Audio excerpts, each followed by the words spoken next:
The lockdown may not be over, but it's not too early to plan for what comes next. Young people in Zimbabwe and across the world are already disproportionately unemployed. And for those who are employed, many in the informal sector are on precarious contracts or in service sectors of the economy that have been severely affected by COVID-19 and the subsequent lockdowns. The lockdown is it's quite difficult, and the impact that we are facing right now it's quite huge because we are no longer selling. It's like the source of our income has been cut short, so it's quite difficult for us to survive. Youths are the most important human capital of any economy as they are adaptable, receptive, and understand employment in the millennial age. But to realize their full potential, they need an enabling business environment and a more robust approach for inclusion of their voices. Yeah, it's quite difficult because of financial constraints that we face here and there, and also because of the inflation rate. The products that we sell, we normally procure them using USD, and we are advised by the government to sell using RTGS or bond, the local currency that we have here in Zimbabwe. So the challenge is now on procurement from the manufacturer now. 28-year-old Riva runs a hardware business in Magaba in this area of Mbare, which he has not been able to access because of the COVID-19 lockdown. How do young people get their voices included in dialogue around economic recovery, post-COVID-19 and job creation? The Youth Empowerment and Transformation Trust is committed to the full participation of young people in sustainable development through advocacy and capacity building, and is aware of challenges young people are facing and is working with them to find answers.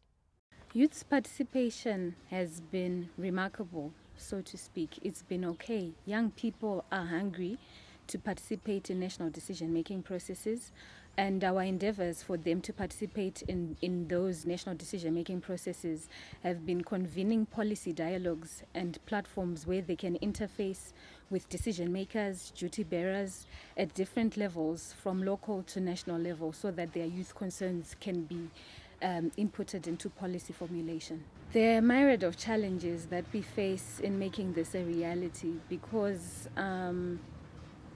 from the get-go, we need to include everyone. So there's the element of making sure that we are representing young people from different backgrounds, from marginalized communities, from rural communities, from the peri-urban sectors and the urban sectors as well. So the challenges have been trying to include everyone in those national decision-making processes. And then in terms of the areas of what young people really want and their concerns, they vary, but most of them are linked to education, employment and skills for livelihoods, their health, and their hunger to participate in local governance processes.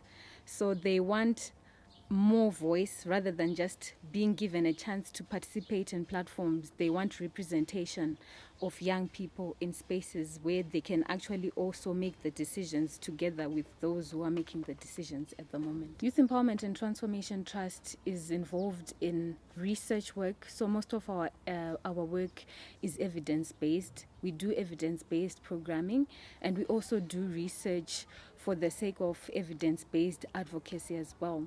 So we use the VAN model, which is voices, advocacy, and networking.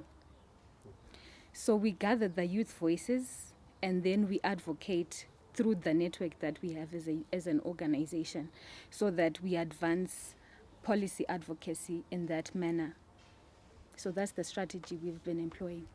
The future might not be certain, but this is the time to look ahead and plan. It is time to consult and engage with young people and incentivize youth innovation towards economic recovery.